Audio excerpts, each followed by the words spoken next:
Салам алейкум, хурматле милләттәштәр, һаумагыз достар. Здравствуйте, уважаемые подписчики канала Комитета Башкирского национального движения за рубежом. У нас сегодня в гостях очередной новый наш гость, наш земляк, башкорт Азамат Ямалетдинов. Салам алейкум, Азамат, һаумагыз. Алейкум ассалям, хаумагыд. Менің исемім Азамат Ямалетдинов, меня зовут Ямалетдинов Азамат. Я родом из Республики Башкортостан, родился Да, в вот, деревне Крылман. Азамат, как раз хотел сказать, чтобы ты немножко наших зрителей просветил, откуда ты из Башкортостана, чем занимался в Башкортостане, ну и где ты сейчас находишься, вообще, чем занимаешься сейчас? Я родом из Кармаскалинского района, родился я в деревне Карламан, но прожил я в Кармаскалах самих. 15 лет назад уехал, и на данный момент я нахожусь в Великобритании. Мгм. 15 лет назад уехал, это получается, ну, очень давно. А почему уехал? Какие причины Очень были? давно, в 2010 году. Ну, по политическим причинам еще тогда у нас были, как известно, проблемы. Мгм. Коротко можешь рассказать вообще, что за проблемы, почему, ну, какие, вроде бы в 2010 году тогда, если я понимаю, были преследования только особо оппозицию тогда не сильно преследовали, ну, было тоже, конечно, имеется в виду политическую оппозицию, а вот уже мусульман тогда действительно сильно преследовали, и в Баймаке, я помню, были тогда уже посадки. Вот как раз я состоял в исламской группе, я и сейчас состою вместе с Ишмуратом Хайбулиным, тогдашним еще Саидом Байбуриным, которого преследовали в 2007 году. И по этой причине мне пришлось выехать из Российской Федерации. Мгм. Понятно, да, да. Я для наших зрителей скажу, что Башкортостан был тоже один из таких регионов, где очень сильно преследовали мусульман. И мы помним все эти преследования, мы помним баймакские события знаменитые. Не эти баймакские события 2024 года, а именно против мусульман, когда людям подкидывали оружие, были обыски массовые, там одновременно, по-моему, задержали что-то около 15 или 20 человек. Мы помним, как подкидывали наркотики Фанзилю Ахмедшину и посадили его на 4,5 года. Мы помним аскинских так называемых партизан, когда из простых ребят сделали там каких-то террористов и потом их всех убили. Все это мы помним. Азамат, вот твое твоя ситуация, она прекрасно показывает, что у нас, ну, что на сегодняшний момент Россия, что и тогда Россия была уже начиналась как ну, вот, империя, как государство, которое не терпит другие религии, и РПЦ, вот у них главенствующая религия, так называемое православие. А что ты можешь вообще рассказать вообще о ситуации в России? Вот она, по-моему, за 15 лет уже усилилась многократно. Ну, стало только хуже. Вот как, на твой взгляд, вообще ситуация в России какая и в Республике Башкортостан? На момент, когда я уезжал в 2010 году, мы еще как-то надеялись, что что-то может исправиться, как-то обернуться. Но с момента 2014 года можно уже было понять, что Путин выстраивает такую политическую пирамиду из насилия. И уже в 2022 году, когда полностью Путин начал вторжение в Украину, я понял, что точка невозврата уже пройдена. И я так думаю, что будет только хуже до самого момента развала будущего так называемой Российской Федерации. Ты считаешь, что Российская Федерация развалится? Я думаю, да. Я думаю, это единственный вариант, который произойдет. И нам, для башкортов и остальных малых народов, которые по факту сочувствуют Украине, э, нужно готовиться к этому, чтобы в момент развала мы как можно выгоднее вышли из этого союза с этой Российской Федерацией и как можно меньше крови было, чтобы не было между нами каких-то разногласий и, не дай бог, каких-то конфликтов. Ну вот твое понимание как башкорта, как коренного жителя Республики Башкортостан. Вот как ты считаешь, в каком положении сейчас находится башкирский народ, на твой взгляд? Он достаточно еще сильный?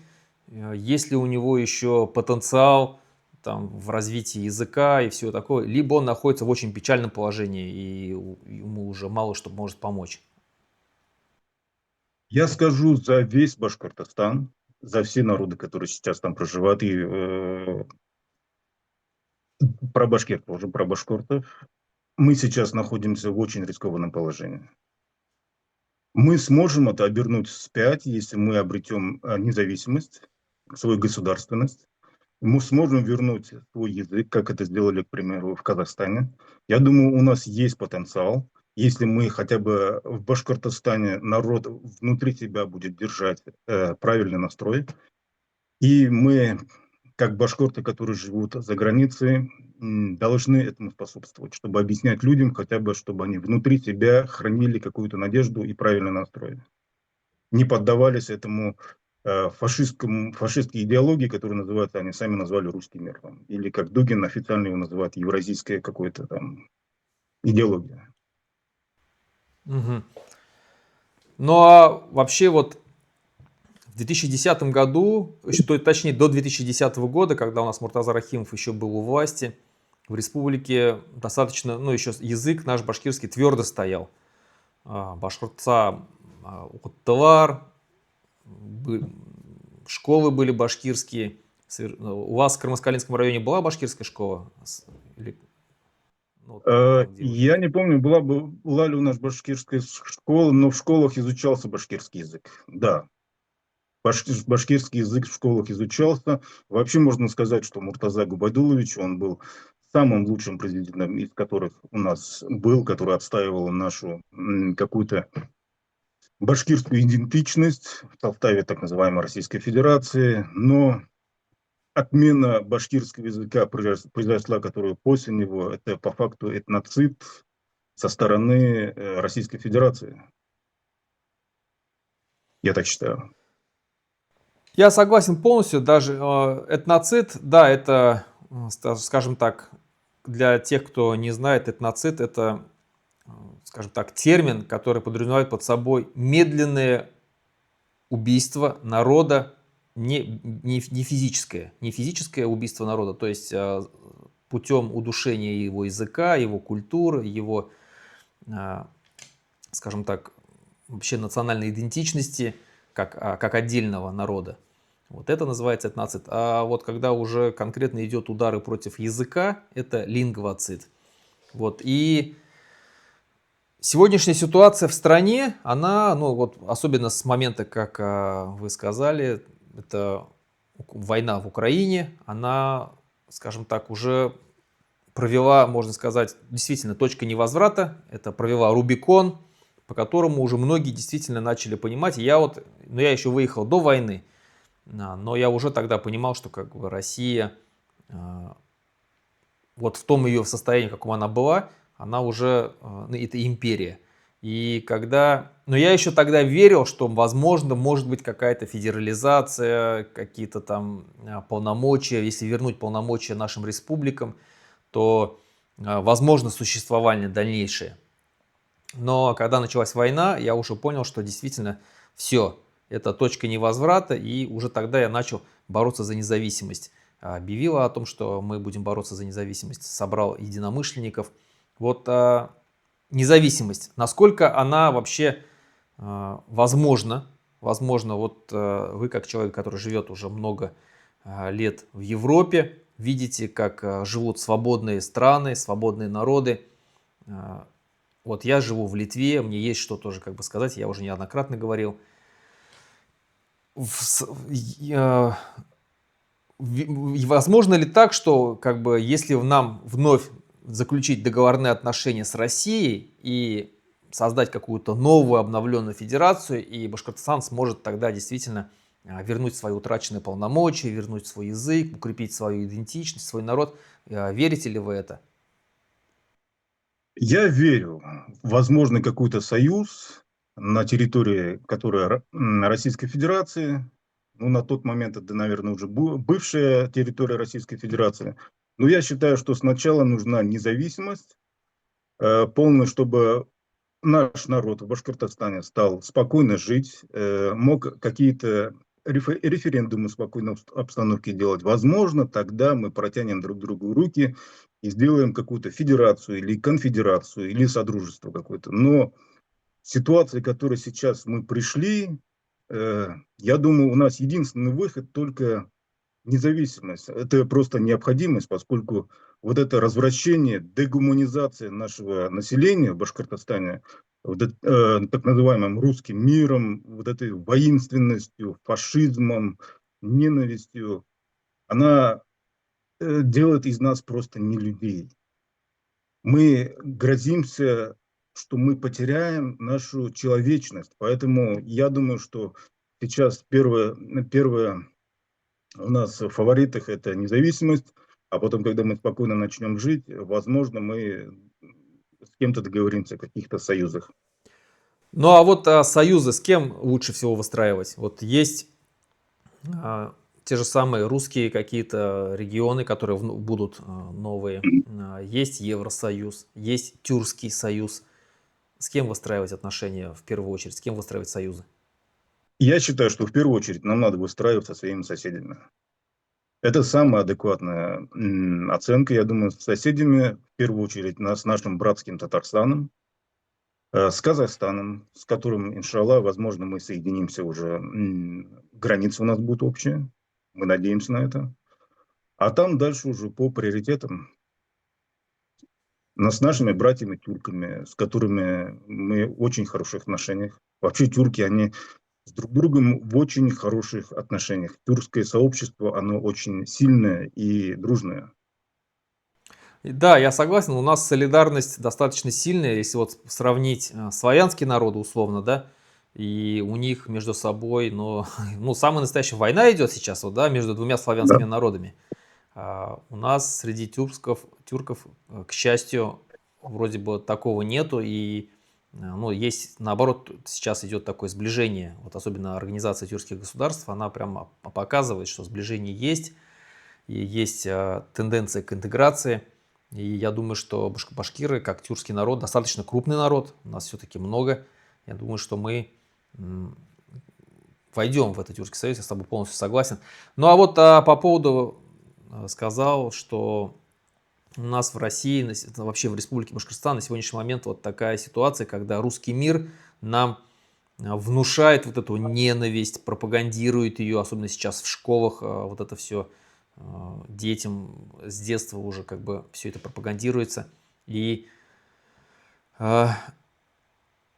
вот сейчас вот последние 2 года громко, скажем так, о себе заявила так называемая русская община.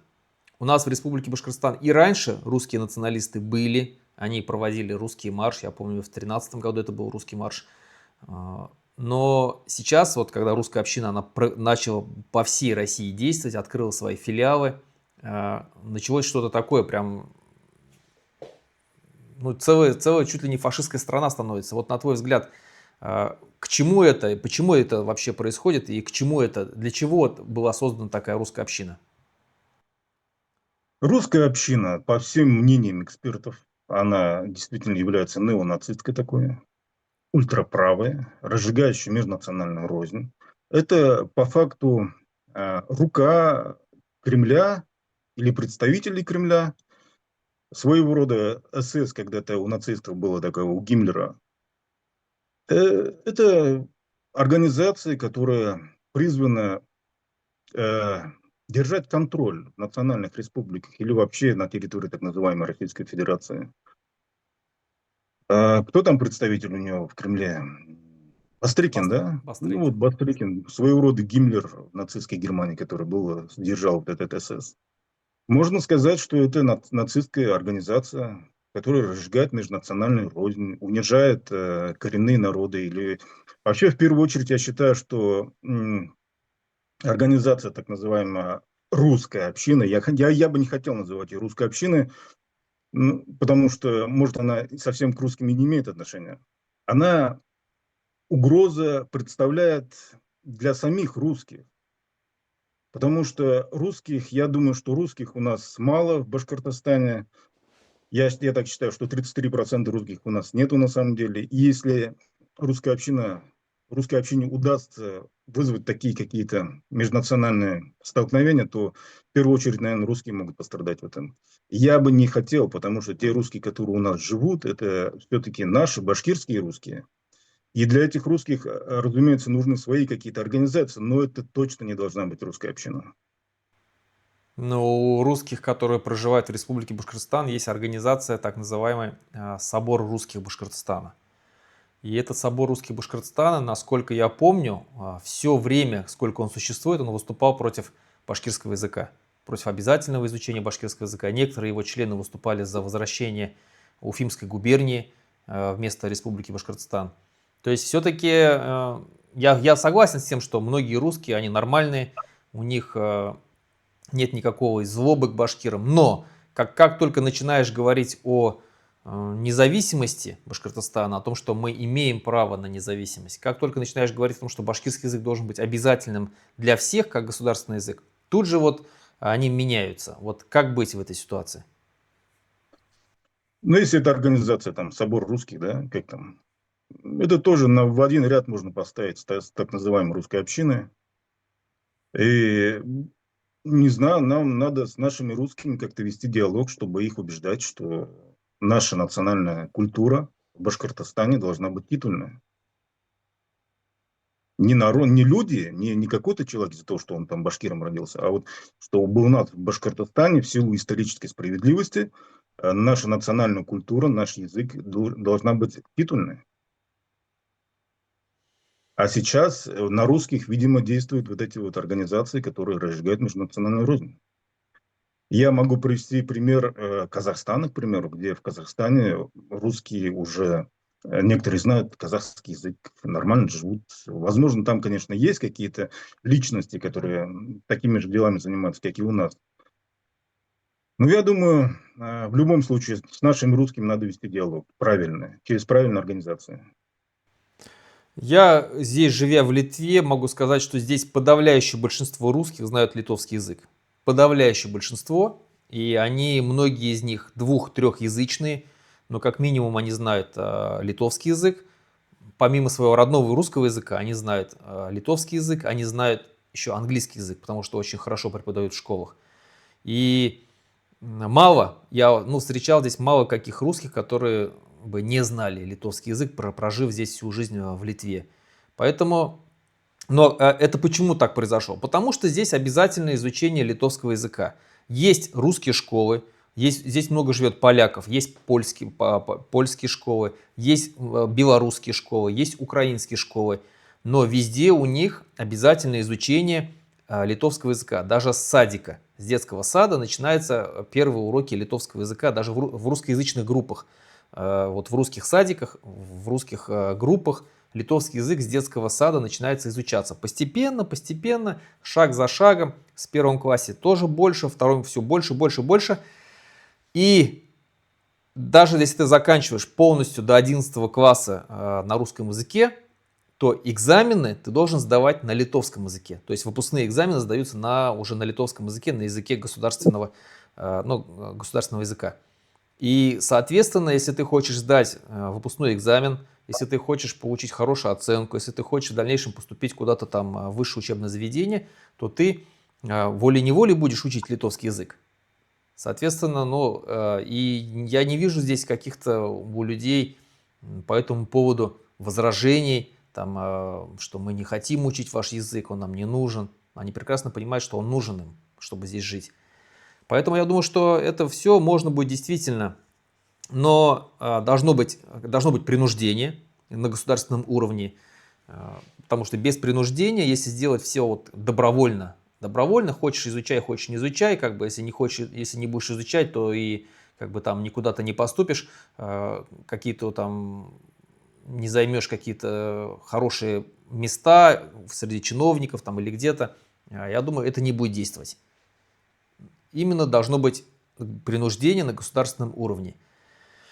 Вот по поводу той же самой русской общины. Держать под контролем. Но ладно, если там, ну, допустим, какой-то маленький народ, у которого, ну, там 30 тысяч населения, 50 тысяч населения, но народы, у которых там более 500 тысяч, у которых больше миллиона, вот как нас, башкиры, как нас держать под контролем? Тебе не кажется ли, что это вызовет рано или поздно гражданскую войну, потому что их требования, их вот эти вот действия, они все будут все больше и больше из-за того, что у них есть крыша в Кремле, что у них есть безнаказанность, что у них есть поддержка среди силовых структур, она будет все больше и больше, и, скажем, они будут все больше и больше наглеть, соответственно, их действия будут все, скажем так, наглее и наглее, и все более и более опасные для нас, и все это может привести к гражданской войне. А, Я думаю, сейчас уже об этом поздно говорить. Я думаю, что Российская Федерация докатится до того, что она начнет разваливаться. В этот момент у нас будет возможность. Об этом можно было говорить раньше, возможно, когда, не знаю, там, до 2010 года. Сейчас уже мы и Российская Федерация идет к развалу по факту.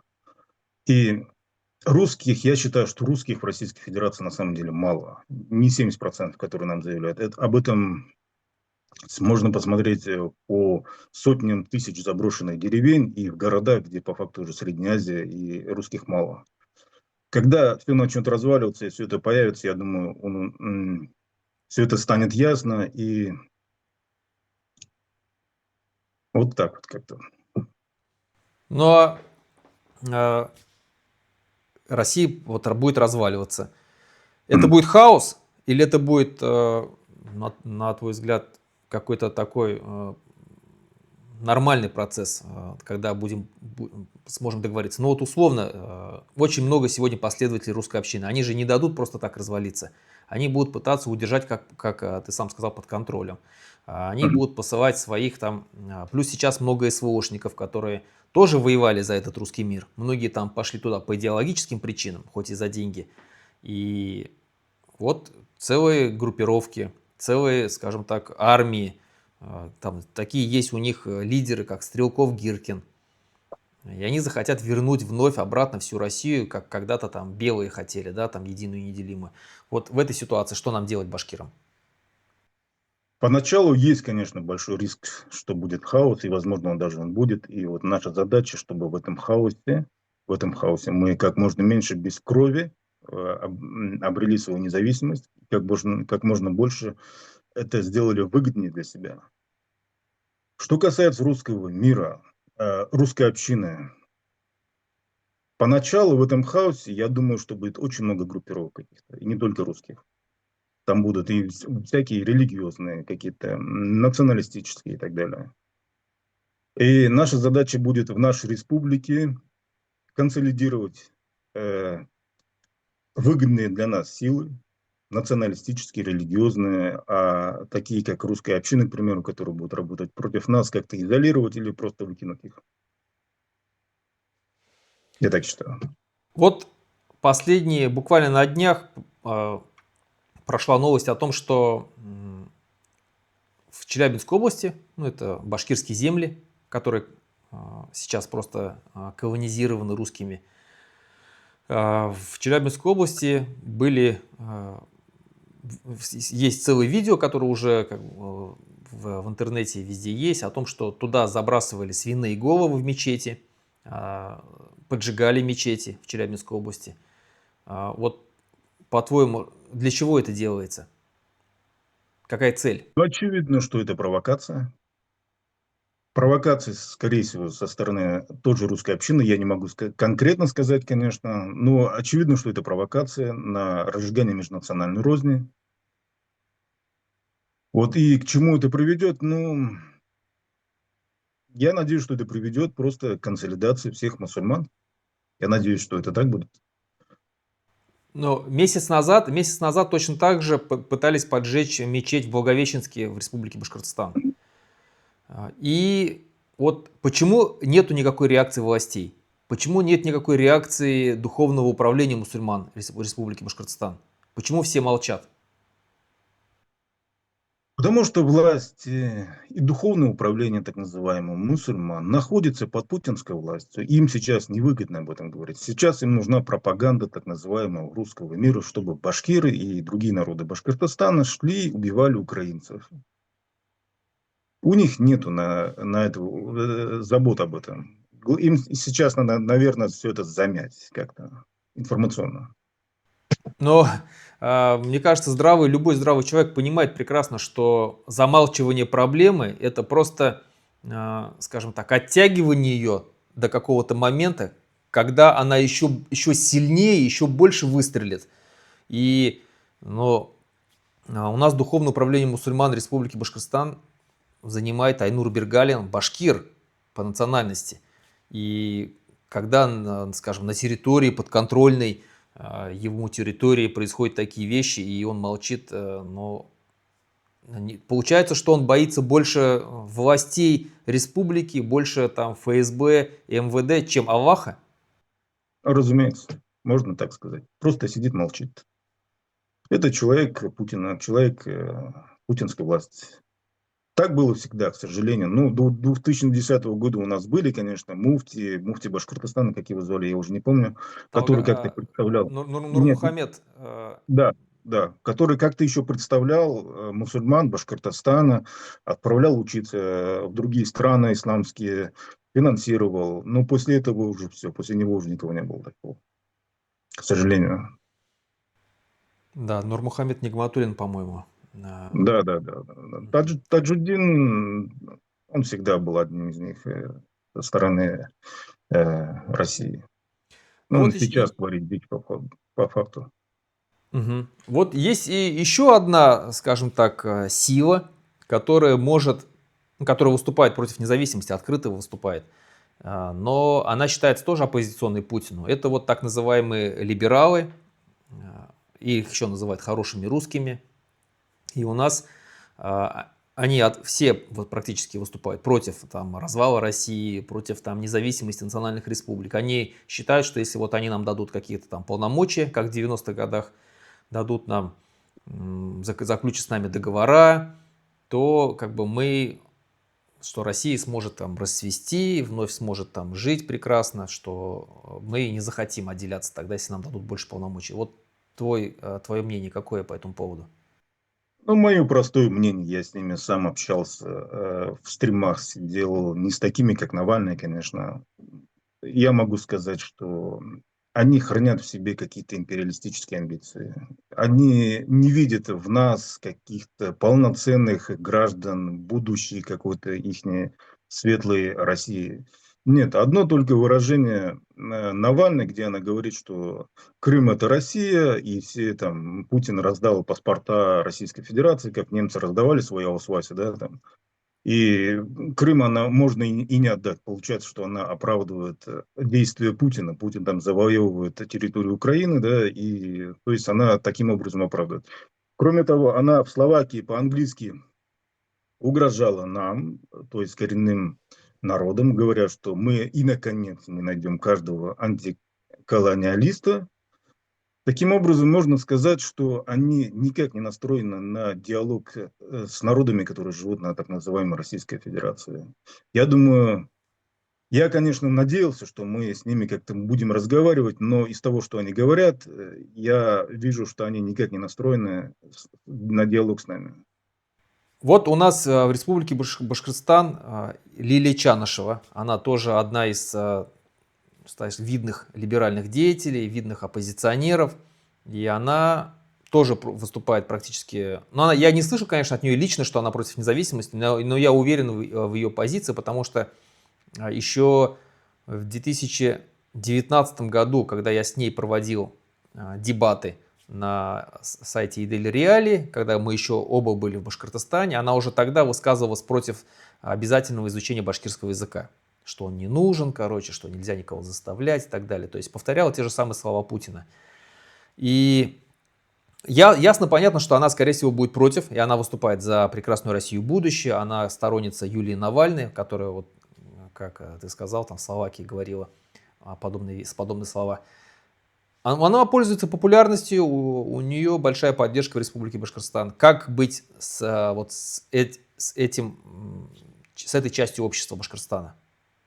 Я сомневаюсь, что это популярно в Республике Башкортостан. Возможно, она в каких-то либеральных кругах, там, на всей так территории Российской Федерации, да, она каким-то образом популярна, да. Конечно, она может быть любого мнения. Вопрос в другом. Когда ситуация начнется, час так называемый X, вот эти хорошие русские, что они будут делать, если захотят, к примеру, народ Башкортостана захочет жить отдельно? Что они будут делать? Приведут к нам войска, как они сделали в Чечне, устроят такую же бойню, как в Чечне? Вот этого я боюсь. Что касается Лилии Чанышевой, что она будет делать в этот момент? Пойдет вместе с хорошими русскими войной против нас? А так она может, конечно, иметь какие-то свои эти взгляды, там, мнения. Я не считаю, что они какие-то популярны у нас в Башкортостане.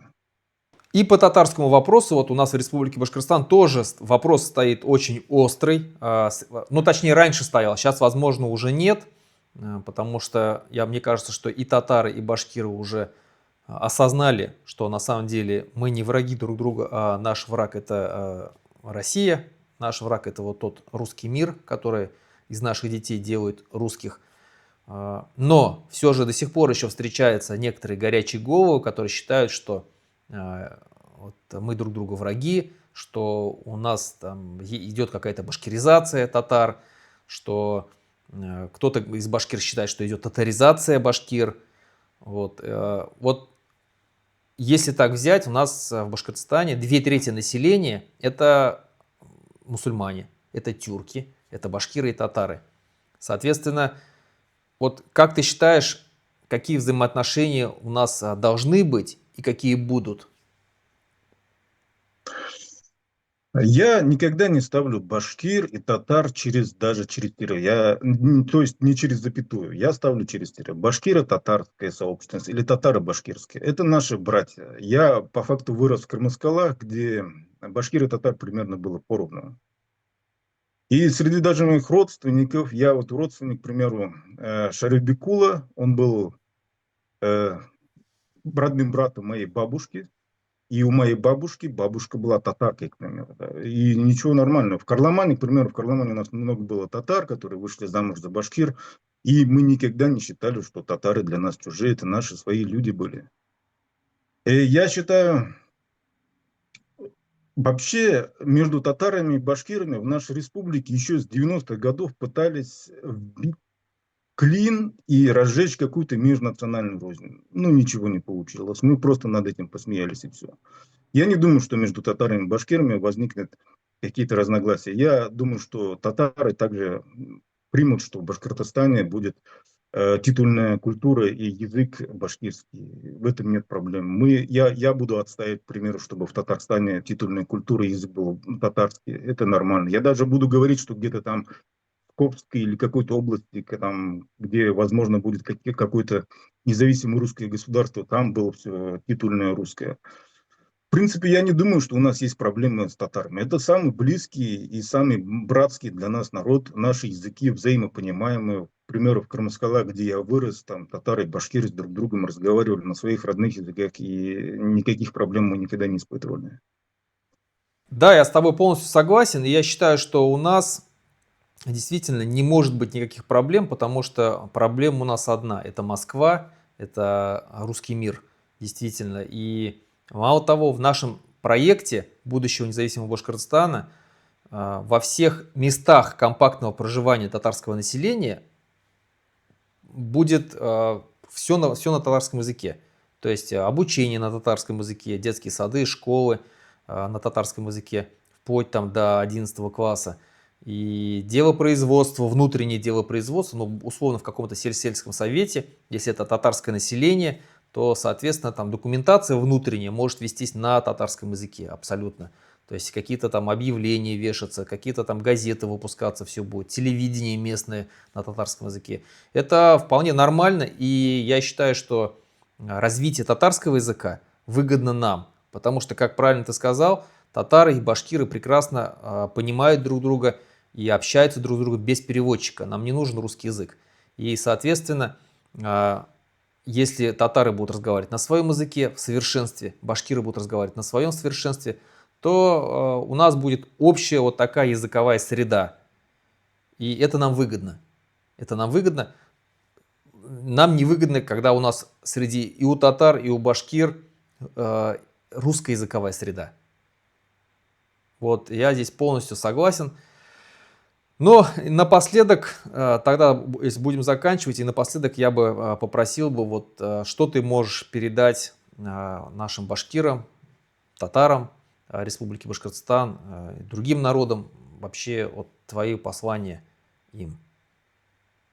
Мое послание — не терять человеческое лицо перед идеологией фашизма, путинского фашизма, внутри себя хранить правильные намерения и прекрасно понимать, что Российская Федерация развалится, и только независимость наших республик и наших народов принесет нам какие-то плоды. Спасибо большое, Азамат. На этом тогда все. До новых встреч. Я думаю, что мы еще обязательно будем... Ну, это первое, скажем, пробное наше, да, интервью. Я считаю, что все прошло удачно, успешно. И будем какие-то горячие новости обсуждать, встречаться. На этом все. Хурматлы милләттәштәр. До свидания. Салам алейкум.